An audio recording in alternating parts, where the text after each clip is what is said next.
ini bekerja bukan atas dasar kepentingan negara, kepentingan rakyat, dan kepentingan kebenaran, ya, tetapi bekerja untuk kepentingan Joko Widodo. Itu satu hal.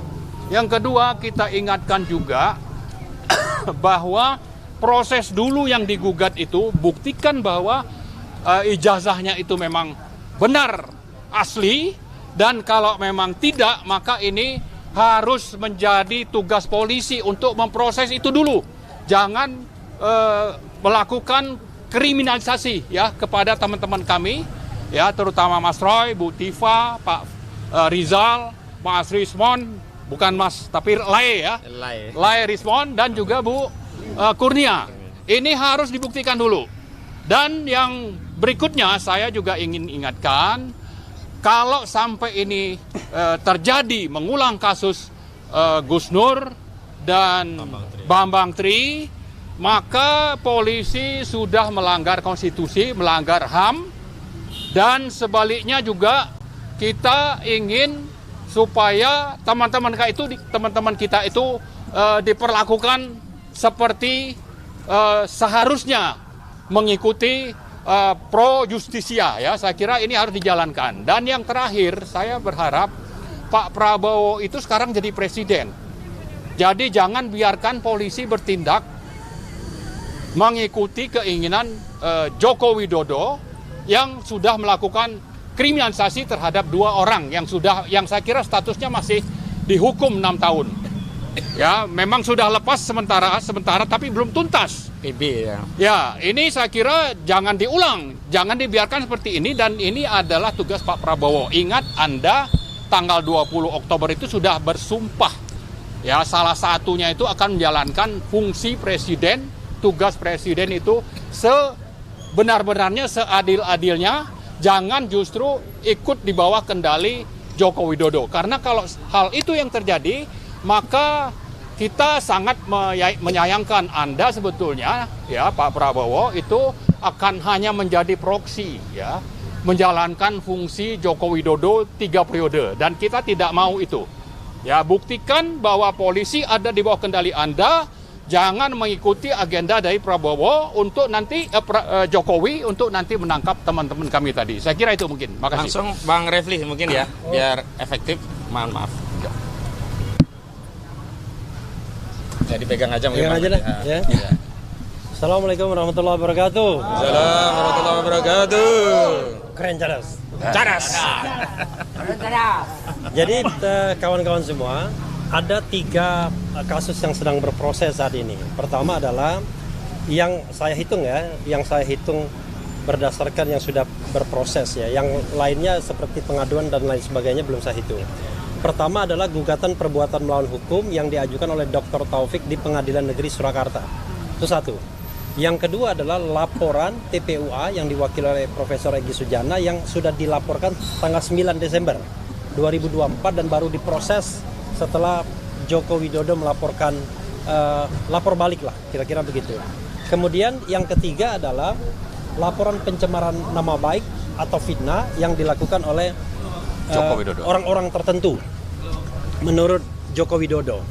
Nah, kalau menurut aturan yang ada ya, Perma nomor 1/1956 sebagaimana sering kita bahas juga, seharusnya yang harus diselesaikan itu adalah yang terkait dengan apakah ijazah Jokowi itu asli atau tidak? Apakah Jokowi mendapatkan ijazah dengan prosedur yang benar atau tidak?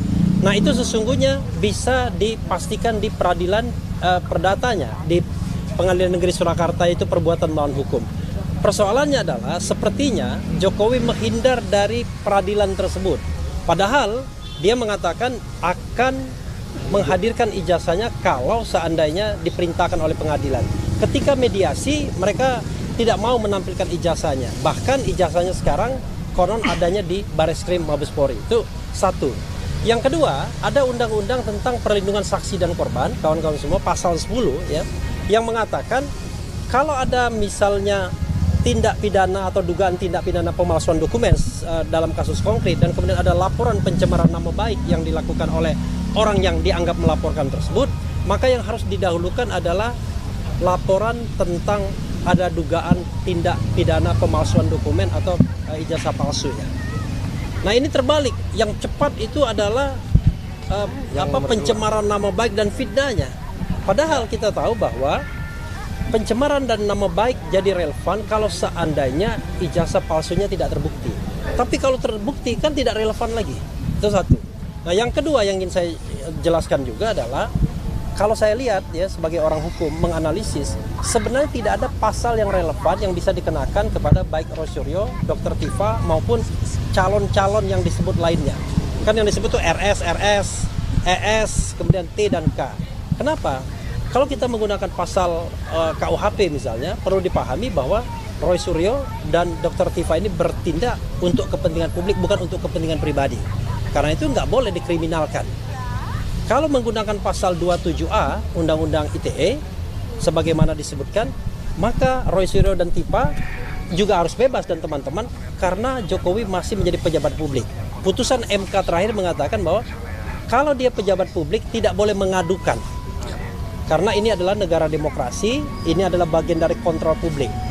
Yang ketiga, pasal 32 dan 35 Undang-Undang ITE yang sanksi hukumnya 8 tahun untuk Undang-Undang 32, 12 tahun untuk Undang-Undang 35, itu tidak relevan diterapkan kepada baik Dr. Tifa maupun yang lainnya. Karena itu adalah bagaimana mengoprak-aprik data elektronik seolah-olah jadi asli dan lain sebagainya. Justru orang yang mengupload itu yang seharusnya dipermasalahkan.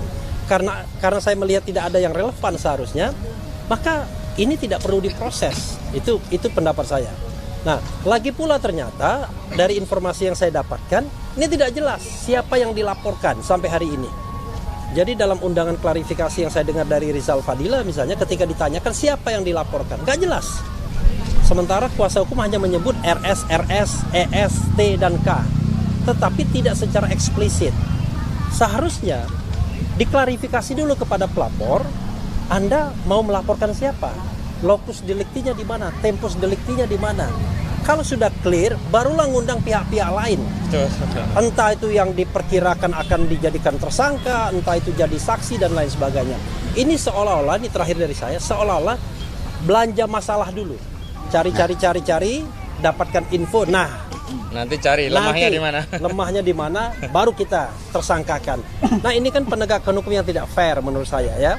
Karena kita bicara mengenai prinsip equality before the law. Dan fungsi polisi, penegak hukum sebagai pelindung dan pengayom masyarakat, Kamtibmas dan penegakan hukum yang benar dan adil. Jadi bukan alat untuk kriminalisasi atau alat untuk penguasa menginginkan hasratnya terpenuhi. Apalagi kalau misalnya pokoknya dia harus masuk gitu kan. Saya dengar itu dari misalnya pendukung-pendukungnya. Masuk, pokoknya tidak mau tahu.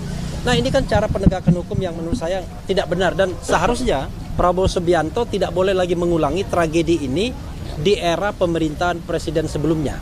Kita tahu ada Syahganda Nenggolan, ada Anton Permana, Habib Rizik, Habib Bahar, kemudian ada Jumhur Hidayat, Bunda Mary itu ada juga. Edi Mulyadi. Ini orang-orang yang dikriminalisasi bukan karena melakukan kejahatan seperti garong, rampok, korupsi dan lain sebagainya, tetapi karena berpendapat. Makanya kalau orang berpendapat kemudian bisa dikriminalisasi dan kemudian bisa divonis, maka negara kita adalah negara yang sontoloyo. Wassalamualaikum warahmatullahi wabarakatuh.